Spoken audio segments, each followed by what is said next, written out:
को आज इस विशेष कार्यक्रम में आप सबका स्वागत करता हूं, वंदन करता हूं, अभिनंदन करता हूं। 1 अक्टूबर को हम वर्ल्ड एल्डरली डे बना रहे हैं।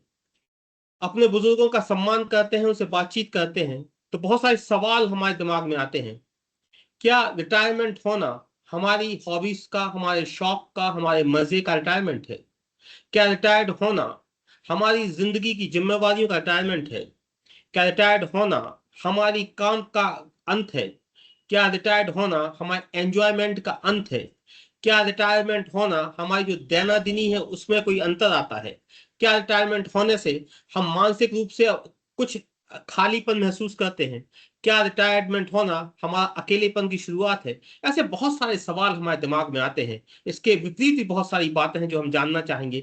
क्या रिटायरमेंट के बाद एक नई जिंदगी शुरू होती है? क्या रिटायरमेंट के बाद वो समय जिसका हमें इंतजार था वो हमें मिलना शुरू होता है? क्या रिटायरमेंट के बाद वो सारी उम्मीदें जगती हैं जिनके लिए हमने इंतजार किया था? क्या रिटायरमेंट के बाद वो शौक, वो खुशियां, वो हॉबीज जिन्हें हम डेवलप करना चाहते रहे पूरी जिंदगी भर, क्या उनके लिए एक नया प्लेटफॉर्म मिलता है? ऐसे बहुत सारे सवाल हैं जो हमारे अंदर थे, जो बातचीत में करना चाहता था। तो मेरे साथ बहुत सारे लोग हैं जिनसे मैं आपका धीरे धीरे परिचय भी कराता जाऊंगा, और उनसे बहुत सारे सवाल है जो मैं पूछता जाऊंगा। आप लोग जो जवाब देंगे उससे जो हजारों लाखों लोग मेरे इस छोटे से चैनल को देख रहे हैं, उनके अंदर एक नई ऊर्जा आएगी, एक नया जीवन का एक रास्ता मिलेगा। वो भी आप लोगों की तरह सोचेंगे, क्योंकि जो मैंने बैकग्राउंड चैनल में बात की उससे मुझे लगा कि आप लोग बहुत क्रिएटिव हैं और बहुत एक्टिव हैं। और आप लोगों की जो काम करने का तरीका से बहुत सारे बुजुर्गों को, जो लोग रिटायर्ड होकर घर बैठे, उन्हें नया संकल्प मिलेगा, नया रास्ता मिलेगा, नई चीज खुलेगी। सबसे पहले मैं प्रद्युम्न जी के पास जाता हूँ। आप मिनिस्ट्री ऑफ कल्चर में रहे और आपने कई महत्वपूर्ण पदों पर काम किया। तो सबसे पहले मैं हल्का सा बैकग्राउंड आप ही से सुनना चाहूंगा सर, फिर इसके बाद मैं आपके जो शौक हैं तो उस पर बात शुरू करूंगा। प्रद्युम्न जी, आपने मिनिस्ट्री ऑफ कल्चर में बहुत लंबे समय तक काम किया। आजकल मैंने सुना है आप बहुत अच्छी पेंटिंग्स बना रहे हैं। तो पहले आप हल्का सा बताइएगा कि आपने मिनिस्ट्री ऑफ कल्चर में क्या काम किया, फिर अपनी पेंटिंग्स के बारे में बताइएगा प्रद्युम्न जी। मैं मिनिस्ट्री ऑफ कल्चर में रजिस्ट्रार की पोस्ट पे था। जिस नेशनल म्यूजियम इंस्टीट्यूट पहले नाम था, उसका नोमेनक्लेचर नाम चेंज कर दिया गया था 2021 में। और उसका नाम रखा गया भारतीय विरासत संस्थान, जो नोएडा में अब शिफ्ट हो गया। 3-4 साल हो गए हैं। नेशनल म्यूजियम में पहले इसका सेटअप हुआ था 1989 में। उसके बाद अभी 21 में इसको नोएडा में शिफ्ट कर लिया गया था, अपनी कंस्ट्रक्शन वगैरह पूरी बिल्डिंग बनाने के बाद। यहाँ पे सेटिंग होगी इसकी। और इसमें जो है एमए एंड पीएचडी कोर्सेज पढ़ाए जाते हैं, जिसमें हिस्ट्री ऑफ आर्ट है, कंजर्वेशन है, म्यूजियोलॉजी है, आर्कोलॉजी है, आर्काइव्स है, न्यूमिस्मेटिक्स है, स्टडी ऑफ कॉइन्स वगैरह जो आप बता सकते हैं। तो इस तरह की स्टडी है। शॉर्ट टर्म कोर्सेज वगैरह भी थे। तो मैंने काफी 90 में ज्वाइन किया था। तो I got retired actually in 2022 में मैं रिटायर हुआ था तो रजिस्ट्रार की अब पोस्ट में। आजकल क्या कर रहे हैं आप रिटायरमेंट के बाद? आजकल कैसे निकल रहा है पूरा दिन आपका? मुझे लगता है सर कि रिटायरमेंट जो है हमारी सर्विस से हुई है, ना कि अपनी एज से हुई है, ना अपनी लाइफ से हुई है। क्योंकि हमने जो हॉबीज जो हमारे अंदर थे, जो नेचर की तरफ से थे, वो हम अपनी सर्विस के दौरान ज्यादा नहीं निकाल पाए, लेकिन उसके बाद बहुत मौका मिला। अब कोरोना, आपने सुना होगा, कोरोना के टाइम में काफी पेंटिंग्स वगैरह कुछ बन गई थी। मेरी 2 एग्जीबिशंस लगी थी ललित कला एकेडमी में। और काफी पेंटिंग्स बन गई हैं, पेंटिंग बनती रहती हैं, अब भी कंटिन्यू है। बाकी इसके साथ साथ एक और भी है, सिंगिंग का है शौक, गुनगुनाने का, पेंटिंग्स वगैरह है। बाकी बुक्स वगैरह मैंने अपना, मेरा स्पेशलाइजेशन जो है वो आर्किटेक्चर में है, पीएचडी। तो उसमें तो मैंने आजकल आप एक तीन दिन में कितने घंटा लगाते हैं पेंटिंग्स बनाने में? क्या कहीं सीखने भी जाते हैं? आपका कोई टीचर भी है या सिर्फ आप खुद ही प्रैक्टिस करते हैं? एक दिन में कितने घंटे रोज काम करते हैं पेंटिंग्स पे? सर, भगवान की कृपा से जो है मैंने कोई कोर्स नहीं किया हुआ पेंटिंग में। 10th क्लास में मेरे पास थी ड्राइंग, उसके बाद शौक से ही मैं बढ़ता गया और करता गया, साथ साथ सर्विस के साथ का चलती रही पेंटिंग्स। प्रैक्टिस हो गई काफी। और जब एक पेंटिंग स्टार्ट करते हैं तो ये है कि अब पेंटिंग शुरू कर दिया है तो 2-3 घंटे का पता नहीं लगता कैसे चले गए। कई बार तो ये होता है कि चाय वगैरह कोई चीज साइड पे रख दी जाती है कि आप ये ले लेना। तो उसके बाद पता लगता है कि वो चाय तो ठंडी होगी, लेकिन पेंटिंग कंटिन्यू है अभी। तो इस तरह का काफी टाइम लग जाता है। दिल एक पेंटिंग स्टार्ट करते हैं तो 2-3 घंटे पहले, लंच से पहले हो गया, फिर लंच कर गया, रेस्ट कर लिया, फिर मॉर्निंग इवनिंग में। तो इवनिंग के बाद फिर हमारे ग्रुप वगैरह बने हुए हैं यहाँ पे सोसाइटी में, सीनियर सिटीजन ग्रुप। तो उसकी मीटिंग्स वगैरह होती रहती हैं, मिलते रहते हैं भाइयों से। तो इस तरह का टाइम पास होता है और बहुत इंजॉयमेंट है, क्योंकि हॉबी पूरी कंप्लीट करने का मौका मिला है रिटायरमेंट के बाद एक्चुअली। पदम जी, एक सवाल है, उसके दो हिस्से हैं। मैं आपसे दोनों सर दो हिस्से में सवाल पूछना चाहता हूँ। पहला हिस्सा है जी कि पेंटिंग तो काफी महंगा शौक है, तो रिटायरमेंट के बाद कलर्स लाना, कैनवास लाना, ब्रश लाना, ये तो बहुत महंगा शौक है, बहुत इसमें धन खर्च होता होगा। इसका जी। दूसरा हिस्सा है, क्या जो पेंटिंग्स बिकती हैं तो उससे कुछ आमदनी भी होती है? तो जो आपके दोस्त हैं प्रद्युम्न जी या सुशील जी, इनको पार्टी वार्टी भी कुछ देते हैं कि नहीं देते हैं? तो दोनों सवालों का जवाब दीजिए। इनकी पार्टी तो हमारी मीटिंग्स वगैरह जो होती है ना, उसमें बस चैन से बैठने नहीं देते। तो अब हमारी गेट टुगेदर होती है, बर्थडेज वगैरह सेलिब्रेट होते हैं अपने सीनियर सिटीजन भाइयों के। और उसमें शुरुआत ही होती है कि हाँ जी डॉक्टर साहब अब आप शुरू करें। हम्म। और शुरुआत होती है, गाने की शुरुआत तो हो जाती है। नहीं, पहले परितोष आप जी भी उसका बहुत जवाब अच्छा। दीजिए, पेंटिंग महंगा शौक है, उसको कैसे मेंटेन करते हैं? महंगा ठीक है, अब अपना खर्चा एक्चुअली कुछ लोग जो है एडिक्शन, अपनी अलग अलग तरह की एडिक्शंस हैं। कोई एडिक्शन ड्रिंक में है, कोई एडिक्शन आपकी सिगरेट वगैरह में है, कोई एडिक्शन घूमने में है। हमारी एडिक्शन है कि हम पेंटिंग बनानी है, उसके लिए है। म्यूजिक के इंस्ट्रूमेंट्स वगैरह लेना है, माइक लेना है, स्पीकर लेने हैं, कनेक्टर्स लेने हैं। तो इस तरह का जो है ये एक्सपेंसेस वगैरह चलते रहते हैं। वो तो भगवान के दिया दिया हुआ सब है, दिया है। अब थैंकफुल टू पेंटिंग्स गॉड। बिकती भी है क्या? हाँ, लास्ट पेंटिंग में एक्चुअली फर्स्ट टाइम जिस टाइम ये पेंटिंग लगी थी, ललित कला अकेडमी में एग्जीबिशन लगी थी, उस टाइम उन्होंने सेक्रेटरी थे वहां पे। तो वो पूछ रहे थे कि आपने इस पे रेट वगैरह लिखना होगा सर, आपने रेट नहीं लिखा। मैं कहा नहीं, पेंटिंग सेल नहीं करनी है, सिर्फ दिखाने। क्या तो दिखाने का क्या फायदा हुआ? पब्लिक में जब आप सेल नहीं करेंगे तो पब्लिक को पता नहीं कैसे चलेगा। आपकी पेंटिंग घर घर में जाएगी तो बोलेंगे कि हाँ इसने बनाई है। हमारे एक सुप्रीम कोर्ट के एडवोकेट थे सीनियर, तो उन्होंने भी यही कहा था कि जब तक आप सेल नहीं करेंगे तब तक पेंटिंग बनाने का कोई फायदा नहीं है। आप ये मत सोचो कि उसकी इनकम हो रही है, वो सिर्फ आपकी एक चलिए अवेयरनेस सर, है कि अगले दौर में मैं आपसे फिर बातचीत करने आऊंगा, लेकिन लोग कहते हैं कि पेंटर्स को, जो लोग गाना गाते हैं उन लोगों को लोग पार्टीज में जरूर बुलाते हैं, कि कुछ नहीं तो एक आध गाना सुना के जाएगा और कम से कम एक आध पेंटिंग गिफ्ट करके जाएगा। चलिए मैं अगले अब बार मैं सर आपके पास इस प्रोग्राम में पेंटिंग दे तो नहीं सकता, दिखा सकता हूँ और गाना सुना सकता हूँ अगर ये आप चाहे। नहीं नहीं, अगले राउंड में हम आपकी पेंटिंग्स भी देखेंगे और आपसे गाना भी सुनेंगे। जी पारितोष जी जी के जी। पास चलता हूँ। पारितोष जी, आप की नौकरी कैसी रही, आपने क्या किया और आजकल आप क्या कर रहे हैं? जी, मैं भारतीय स्टेट बैंक में मुख्य प्रबंधक से रिटायर हुआ मैं, और हम्म। डिफरेंट डिफरेंट पोस्ट से और डिफरेंट डिफरेंट जगह में रहा। जब तक मैं नौकरी में रहा काफी आनंद रहा, नौकरी में भी काफी आनंद रहा। और रिटायरमेंट के बाद तो अब आनंद ही आनंद है भाई साहब। हम्म। मैं बस नौकरी में सिर्फ इतना जरूर था कि हम अपने जो शौक थे, हम अपने वो उनको समय हम नहीं दे पाए। और अब मेरे आपके कौन शौक से जो शौक हैं और उनको कैसा पूरा करते हैं? भी, मेरे शौक तो सिनेमा देखना है, पिक्चर देखना है, हम्म। और बुक्स पढ़ना है, और इसके अलावा घूमना घामना है। घूमने घामने का मेरा हम्म। बहुत शौक है। हम्म। और उससे जो है वो जगह जगह, मैं हिंदुस्तान में भी जाता हूँ, कहीं कहीं जगह जाता हूँ, और इसके अलावा मैंने 17 देशों में भी विजिट किया है। हम्म। मैंने अमरनाथ, मानसरोवर, कैलाश, और ये हम्म। सब मैंने, चारों धाम जो होते हैं सब मैंने यात्रा करी हुई है। तो आप कौन सी किताब पढ़ रहे हैं आजकल? कविताएं विताएं पढ़ते हैं, लिखते भी हैं या सिर्फ पढ़ते हैं? नहीं नहीं साहब, मैं लिखने का मेरा कोई शौक नहीं है, बस पढ़ने का ही शौक है। मैं प्रेमचंद का भक्त हूँ। हम्म। और इसके अलावा आजकल जो नए भी लोग जो हैं उनको भी मैं पढ़ता हूँ, ऐसा नहीं है। हम्म। और बाकी अमृतलाल नागर हुए, ज्ञान चतुर्वेदी हुए, मधु हम्म। कांकरिया हुई नए में, तो इनको भी मैं पढ़ता हूँ सर, आपने तो सारे आजकल। गंभीर लेखकों के नाम बता दिए। आ, नहीं, ऐसा ऐसा, मैं सुरेंद्र मोहन पाठक को भी पढ़ता हूँ, हम्म। इब्ने सफी को भी पढ़ता हूँ। हम्म। अगर आपको याद हो, इब्ने सफी तो बहुत पुराने जासूसी हम्म। लेखक हुआ करते थे। हम्म। अपने जमाने में जब हम स्टूडेंट लाइफ में थे तब पढ़ा करते थे उनको। हम्म। और सुरेंद्र मोहन पाठक को भी पढ़ता हूँ। हम्म। सर, एक मैंने सुना है कि एक जन गए एक दुकान पे, तो कैशियर तो था, उसने कहा भाई साहब आपको क्या चाहिए? कहले मुझे कुछ चाहिए नहीं है, सिर्फ मुझे तुम हाँ। एक बार अपना गल्ले के मुझे पूरे पैसे गिन लेने दो। तो उसने कहा ये क्या हम्म। बात है, क्यों गिन लेने दें? कहले यार हम्म। मैं बैंक में काम करता था बहुत दिन से, पैसे गिने नहीं तो आदत से छूट गई, तो मुझे सिर्फ एक ही काम है कि तुम अपने पूरे पैसे दे दो, मैं गिन के वापस रख दूंगा। नहीं तो साहब, क्या वैसे मेरे साथ नहीं है। मैं आपको बताऊं, मुझे हाँ। रिटायरमेंट के बाद, मैं सन 2012 में रिटायर हुआ। हम्म। और पहली चीज तो यह है कि मैं कैश में कभी रहा ही नहीं, मैं तो एडवांसेस में या डिपॉजिट्स में, इन्हीं सब में रहा, इंस्पेक्शन में रहा। तो हम्म। मेरे जो है क्या कहते हैं, जो भी समय बीता वो बहुत हम्म। अच्छा बीता। और हम्म। अब उसके बाद मैं जाता नहीं हूँ बैंक, सिर्फ खाली ये लाइफ सर्टिफिकेट देने जाता हूँ, या कभी पैसे निकाले तो एटीएम से निकाल लेता हूँ। हम्म। बैंक की मैं, और ये मैं सच बताऊं आपके लिए, कि हमारे जो यहाँ पर सीनियर सिटीजन का ग्रुप है, इतना अच्छा ग्रुप है और मुझे बड़ा अच्छा लगता है कि कोई बैंक की बात नहीं करता। सब डिफरेंट डिफरेंट डिपार्टमेंट के हैं, तो हम लोगों की जो चर्चाएं होती हैं वो इसी में होती हैं कि भाई घूमने कहाँ चलना है, तो हम लोग ग्रुप बनाते हैं, घूमने जाते हैं। अभी लेटेस्ट हम लोग जो है घूम के आए हैं खजुराहो, और इसी महीने में खजुराहो और चित्रकूट हम लोग घूम के आए हैं। और घूमने से एक्चुअली है कैसा कि बड़ा उस जगह का ऐतिहासिक, सांस्कृतिक, भौगोलिक सभी चीजों के बारे में जानकारी मिलती है, पर हम लोग आपस में उसके बारे में सब चर्चा करते हैं, देखते हैं।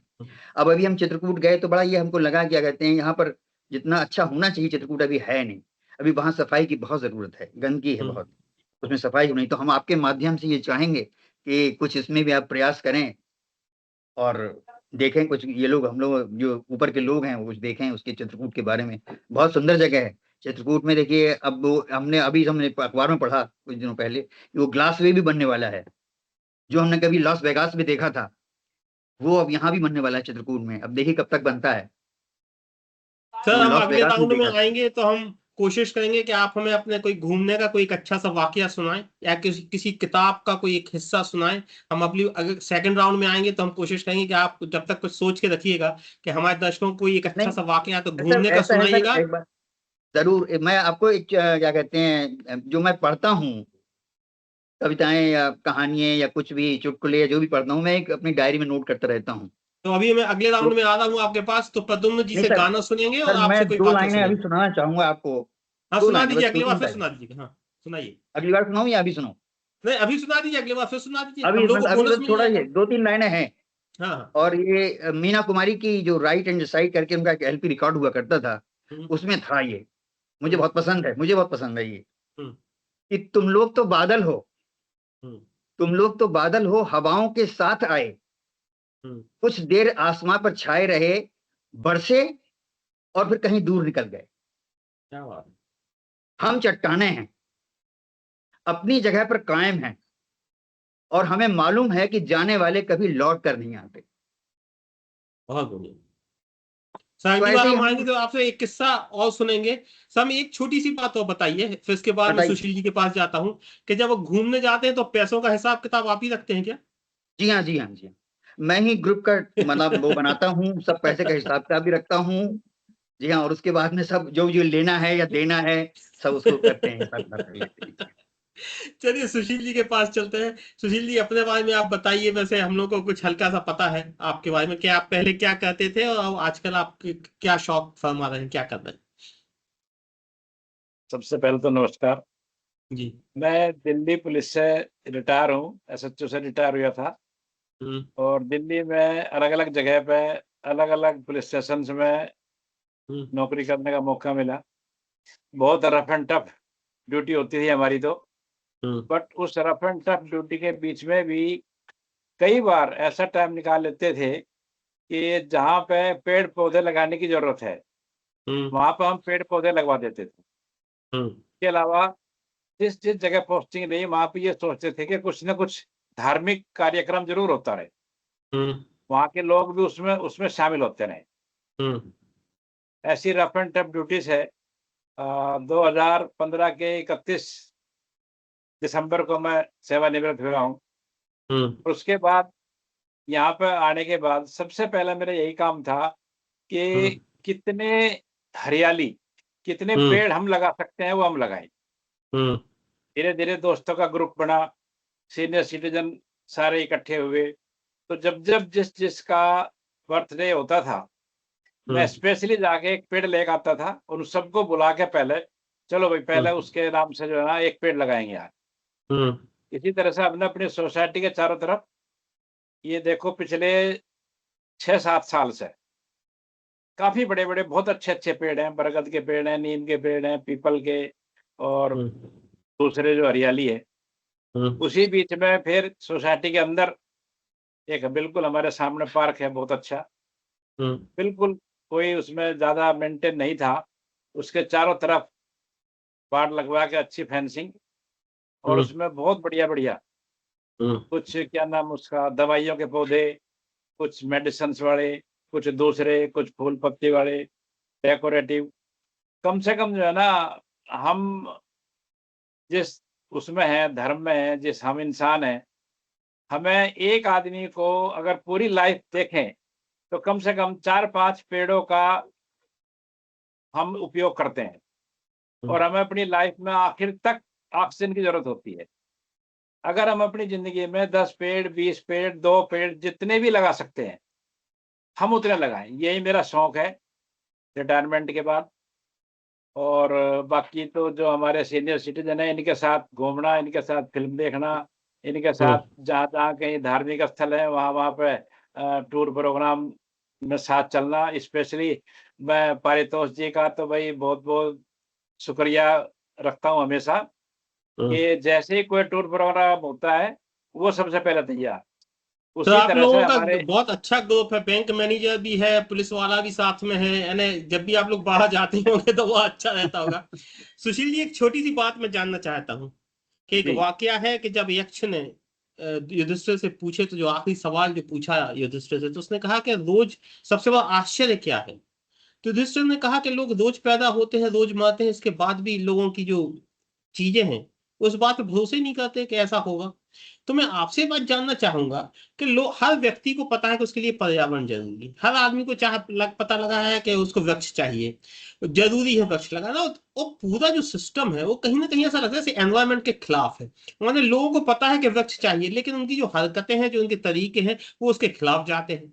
वृक्षों की कोई देखभाल नहीं करेगा, जबकि उनको पता है कि इससे ऑक्सीजन मिलेगी। यानी प्रायोरिटी में लोग एनवायरमेंट को या वृक्षारोपण को क्यों नहीं लेते हैं, जबकि सबको पता है कि जरूरी है। ये मैं आपसे जानना चाहता एक तो सबसे बड़ी हमारी जागरूकता की कमी है। हूँ। हमारे जो बुजुर्ग लोग हैं जिनको पता है इस बात का, जिन्होंने ये सब चीज की है, वो जितना मर्जी सिखाएं, उसको सिखाने के बाद भी जब तक हम अपने बच्चों को पकड़ के उनको साथ ले जाके उनके हाथ से नहीं लगवाएंगे, हम उनको इस हाँ। बात के लिए इंस्टिगेट नहीं करेंगे कि भाई आप आओ और ये आपका पेड़ है, अगर आप इसमें आज पानी दोगे इसकी 2 पत्तियां बढ़ेंगी, कल इसकी 4 पत्तियां बढ़ेंगी। जब इस तरह की क्यूरियोसिटी बच्चे के अंदर आएगी कि हाँ देखो ये मेरा नाम का पेड़ है, इस पेड़ से मेरी 4 पत्तियां आज बढ़ी, मैंने आज पानी नहीं दिया, कल मैं इसमें पानी दूंगा। तो जब बच्चे धीरे धीरे उसकी तरफ चलेंगे तभी आगे ये सब पूरा पूरा प्रोग्राम हो पाएगा। वो तो बच्चों की बात है। हमने तो यहाँ पे बड़ों बड़ों को साथ लिया है, इसीलिए बड़े भी आए, छोटे छोटे पेड़ लगवाए, बड़ों बड़ों के साथ साथ लेके सुबह सुबह पानी की बोतल लेके या एक वो खुरपी लेके आए स्पेशली, भाई घास वास निकल जाए सारी। पूरा का पूरा उनको इस बात के लिए बहुत ज्यादा इंस्टिगेट किया, भाई आओ आओ और करो। सारे सब लोग, मैक्सिमम लोग हमारे जो हमारे साथी हैं जुड़े हुए हैं उससे, उनके साथ साथ उनके छोटे बच्चे भी जुड़े हुए हैं। सुशील जी, कोई ऐसा किस्सा है क्या कि आपको जैसे खुश करना हो तो कोई आदमी अगर पान का शौकीन है तो उसको पान ले जाते हैं, कोई जलेबी का शौकीन है तो उसको जलेबी ले जाते हैं ताकि वो खुश हो जाए, या किसी आदमी को आइसक्रीम पसंद है तो आइसक्रीम ले जाते हैं। कभी कुछ ऐसा हुआ कि कोई चोर या लफंगा इस टाइप का आदमी आपको खुश करने के लिए पेड़ लाया हो कि देखिए साहब हमने इतने सारे वृक्ष लगा दिए, या आपके लिए वृक्ष लाया हो आपको खुश करने के लिए? क्या एसएचओ साहब को जो है एनवायरमेंट पसंद है? नहीं, ऐसा कोई क्रिमिनल तो नहीं आया, पर बाकी जो मैक्सिमम लोग थे, एक में मुझे याद आ गई एक छोटी सी घटना। मायापुरी में कबाड़ी मार्केट है और वहां पे तकरीबन 2000-2500 स्क्वायर मीटर का बहुत बड़ा पार्क है, जिसमें कबाड़ी लोग कब्जा करने के चक्कर में थे, धीरे धीरे थोड़ा थोड़ा सामान डालते थे। वहां के आसपास के लोगों को स्पेशली बुला के और वो उसकी ठीक फेंसिंग करवा के, उस टाइम पे आई थिंक 2011 में मैंने तकरीबन 100-120 पेड़ उसमें लगवाए थे। और जब तक मैं वहां रहा, 2-2.5 साल जब तक रहा, तब तक वो ये देखो आपके 3-3, 4-4 मीटर के हो चुके थे। अब देखो जितने भी बचे होंगे, कम से कम एक शुरुआत तो हुई। चलिए, एसएचओ साहब खुश हो गए होंगे वृक्षारोपण से। प्रद्युम्न जी के पास चलते सर, पहले आप अपनी अच्छी वाली हमको पेंटिंग्स दिखाइए जो आपने की है, उसके बाद फिर आपकी गजल सुनेंगे। जरूर सर, जरूर।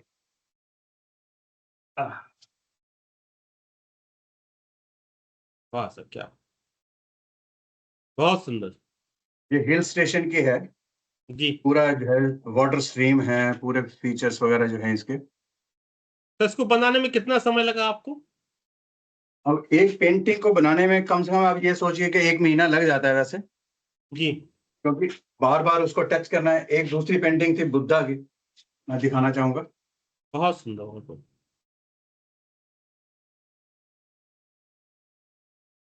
बहुत सुंदर सर। अगली बार जब आप कोई एग्जीबिशन करेंगे तो वहीं पे आपका इंटरव्यू करेंगे उसी एग्जीबिशन में आके। जरूर सर, जरूर। Thank you, thank you. सब आप जी। एक कोई अच्छा सा गाना सुना दीजिए, जो भी आपका पसंदीदा गाना है। फिर अपन पसंद वाली तो पंतुल जी सर, के पास चल के कोई वो कविता सुनेंगे जी।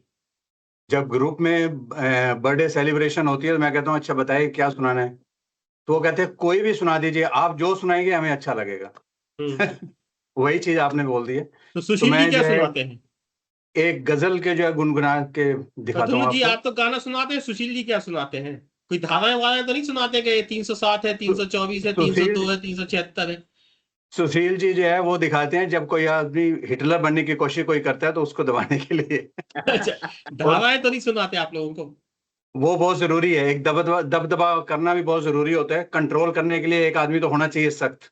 हर आदमी अच्छा, अगर वो दूसरे आर्ट कल्चर से कनेक्टेड होंगे तो फिर नहीं चलेगा। इसलिए जो है एक आदमी बड़े स्ट्रॉन्ग हमारे साथ हैं, लेकिन जितने स्ट्रॉन्ग सर्विस के पॉइंट ऑफ व्यू से हैं उतने नरम भी हैं। ये बहुत ज्यादा नरम, देखने में भी ऐसे लगते हैं गुस्से जो है स्ट्रॉन्ग लगते हैं, लेकिन बहुत नरम है, बहुत कंफर्टेबल, सबके साथ कंफर्टेबल, डाउन टू अर्थ, कभी घमंड वाली बात नहीं।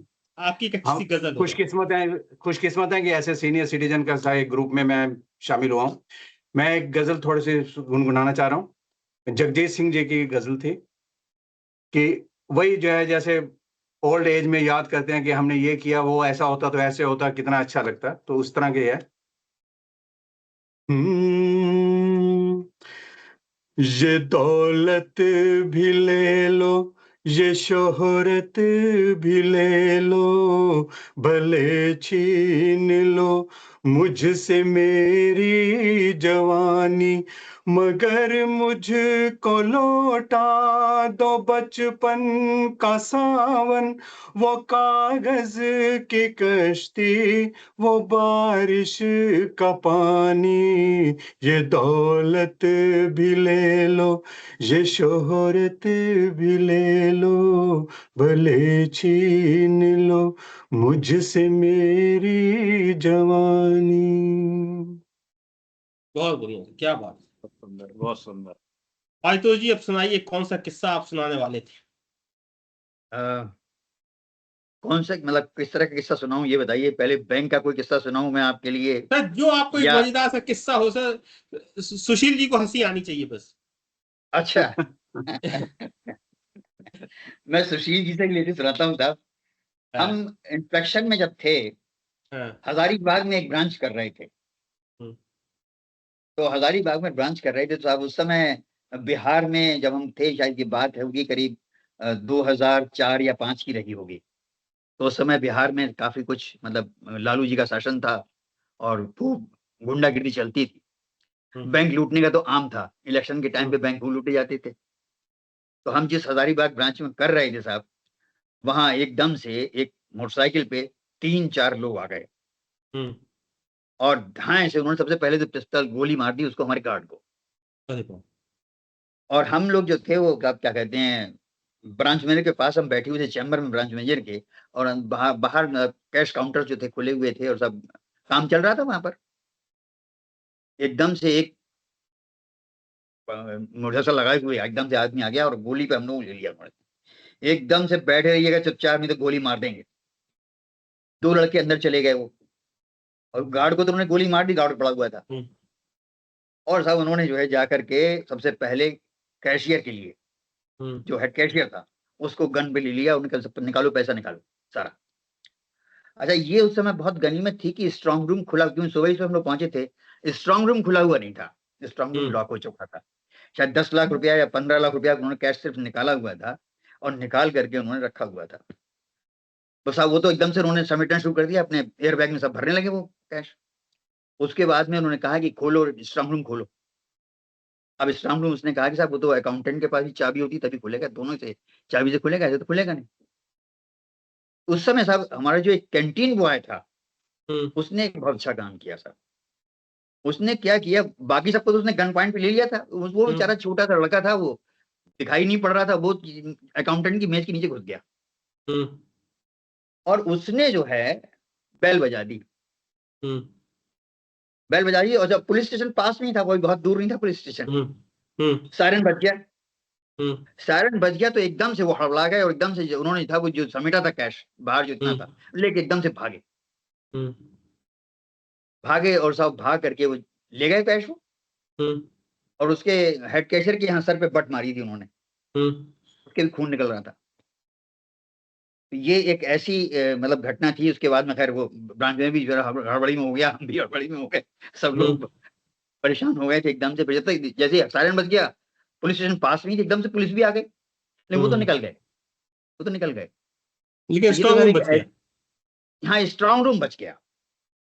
लेकिन यही है कि साहब ये कैश तो सारा इंश्योर्ड होता ही है, लेकिन वही है कि साहब ये उस समय की बिहार की जो उस समय स्थिति थी वो बड़ी गंभीर थी। तो ये तो एक ऐसी घटना मैंने आपको बताई, मजा आ गया ऐसी घटना जी। और वैसे अगर कहूँ हंसने वाली बताऊं तो मैं वो भी बता सकता हूँ। हाँ तो वो भी बताइए ना, उसके बाद फिर सुशील जी से बात करके खत्म करेंगे। अब सुनाइए ना। अच्छा जी। हंसने वाली तो साहब ये है कि एक दफा की बात है, हम लोग जो थे वो घूमने गए हुए थे, और घूमने गए हुए थे साहब क्या कहते हैं, ट्रेन में हम लोग वापसी लखनऊ से वापसी बैठ के आ रहे थे, हम लोग 5-6 लोग थे, और झांसी से घूम के हम लोग आ रहे थे। लखनऊ में ट्रेन चेंज करी हम लोगों ने, और लखनऊ में चेंज करने के बाद में पता चला उधर किसानों की रैली चल रही थी उस जमाने में। तो पता चला कि साहब बरेली जो है वो, हम लोग बरेली के रहने वाले हैं साहब, तो बरेली जो ट्रेन जा रही है बड़ा घूम के जा रही है। तो एक ट्रेन खड़ी हुई थी, तो हमने कहा ये साहब कहाँ जा रही है, तो बोले, हमने कहा ये तो कानपुर होके जाती है। बोले नहीं साहब, कानपुर में आज वो है, ये आज बरेली होके जाएगी, बरेली होके जाएगी। तो हम लोग तो साहब बड़े उसमें हो ना, बैठ गए इसमें, चलो बैठो। अच्छा, बरेली की अगर आपको थोड़ी सी वो हिस्ट्री जो भी पता हो, तो बरेली में जो ऐसा है 2 ट्रैक हैं, एक तो बरेली लखनऊ से सीधा बरेली आ जाता है इधर को, और एक लखनऊ से उधर घूम जाता है, चदौसी की तरफ को घूम जाता है। तो वो जो घूमता है जहां से, वो इधर आंवले के पास से होकर घूम जाता है, जो आंवला एक तहसील है बरेली की, उसके पास से घूम जाता है।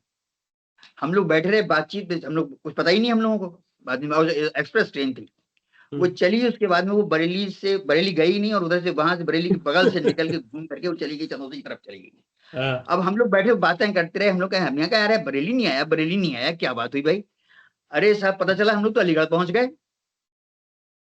अब तो हालत खराब हो गई हम लोग की, हम क्या करें भाई? हमने तो बड़ा पूछ के भी बैठे थे, फिर भैया एक बार भी अलीगढ़ उतर जाओ, अब भूख के मारे हालत भी खराब थी, यही अलीगढ़ उतर जाओ भैया, अलीगढ़ उतर के देखेंगे क्या जाएंगे कैसे जाएंगे। रात भर ऐसी कटी, बड़ा मजा आया साहब। चलिए सुशील जी, कोई एक आध किस्सा आप सुनाइए मजेदार सा, फिर अपन बातचीत खत्म करते हैं। चाहे नौकरी के दौरान का हो या अभी का हो, या कोई पर्यावरण से संबंधित हो या दोस्तों से संबंधित कोई, आपको कोई ऐसी बात सुनाना आप चाहें जिसमें आपको मजा आया हो। बस दोस्तों के साथ तो घूमने फिरने में, फिल्म देखने में, और वही सबसे ज्यादा तो इन सबको साथ लेके पेड़ पौधे लगाने में मजा आता है। और वो पिछला पूरा जो है ना एक्सपीरियंस, वो सब एकदम बिल्कुल पीछे बंद कर गए, बिल्कुल नई लाइफ स्टार्ट है। अब तो किसी किस्म का पीछे कोई ऐसी याद ही नहीं आती, ना ही कोई ऐसे किस्से रहे। सर हम लोगों के यहाँ एक मोहल्ले में एक बुजुर्ग आदमी थे, तो वृक्षारोपण चल रहा था, सही घटना है। तो वो जैसे ही उनका नंबर आया तो उनके हाथ में आम का वृक्ष था। उन्हीं के एक दोस्त कहले से आम का वृक्ष मत लगवाओ। कहले क्यों? कहले जी आम का वृक्ष लग जाएगा, इसमें फल आ जाएंगे, ये आदमी बुजुर्ग रहे ना रहे, भूत बन जाएगा, कुछ भी होगा, लेकिन जी किसी को आम नहीं खाने देगा।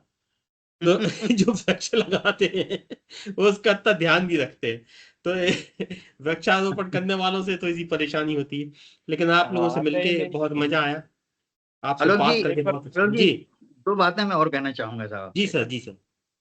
एक तो मैं ये कहना चाहूंगा वृक्षारोपण के बारे में, मैं जो हम लोगों को मोटिवेट करने का एक तरीका ये भी हो सकता है, मतलब मेरी अपनी समझ है कि हम लोग सभी मरेंगे, और मरते वक्त कम से कम 7-8 क्विंटल लकड़ी हमारे ऊपर जलेगी, तो कम से कम हम इतने पेड़ तो लगा दें कि हमारे उस लकड़ी का कंपनसेट हो जाए। मेरी एक धारणा ये भी है। नहीं सर, आपके जो विचार हैं, जो लोग हमारे इस चैनल को सुनेंगे उनको निश्चित रूप से अच्छा लगेगा। आप लोगों की बहुत अच्छी बातें, बहुत ऊर्जात्मक बातें, बहुत रचनात्मक, बहुत दूसरी चीज मुझे अपने जो ग्रुप की हिसाब से अच्छी लगती है, वो बहुत अच्छी लगती है। मैंने आपसे पहले भी कहा कि इसमें हमारे कोई बैंक वाले नहीं है, तो बैंक की बातें नहीं होती, कोई भी अपने डिपार्टमेंट की बात नहीं करता, सब मजे की मस्ती की बातें करते हैं हम लोग। चलिए सर, बहुत अच्छा। चलिए सर, जी आज का सर। कार्यक्रम हम इस बात को लेकर समाप्त करते हैं कि प्रद्युम्न जी जानते होंगे, शायद आप लोगों ने नाम सुना होगा डॉक्टर बीबी लाल का, जो हम लोग के साथ एएसआई में थे जब कल्चर मिनिस्टर के साथ में काम करता था, उन दिनों की बात है। तो जी जब मैं जी मंत्री जी के साथ उनसे मिलने गया तो उस समय उनकी उम्र 99 साल थी, अच्छा। डॉक्टर जी बीबी लाल की। और मंत्री जी ने जब उनसे पूछा कि और आपका क्या चल रहा है, तो ध्यान से सुनिए, बीबी लाल जी जी ने बोला, और 99 साल उनकी उम्र थी, कहने लगे मैं एक किताब खत्म कर रहा हूं, और इस किताब को खत्म करते ही मेरी अगली किताब शुरू करने की योजना है। मुझे लगा कि 99 साल की उम्र का व्यक्ति कह रहा है कि मेरी दूसरी किताब शुरू करने की योजना है। इस रचनात्मकता के साथ, इस सृजनशीलता के साथ मैं आज का कार्यक्रम समाप्त करता हूं कि हमारी उम्र कहीं रुकती नहीं है, कहीं कॉमा फुल स्टॉप नहीं लगाती है।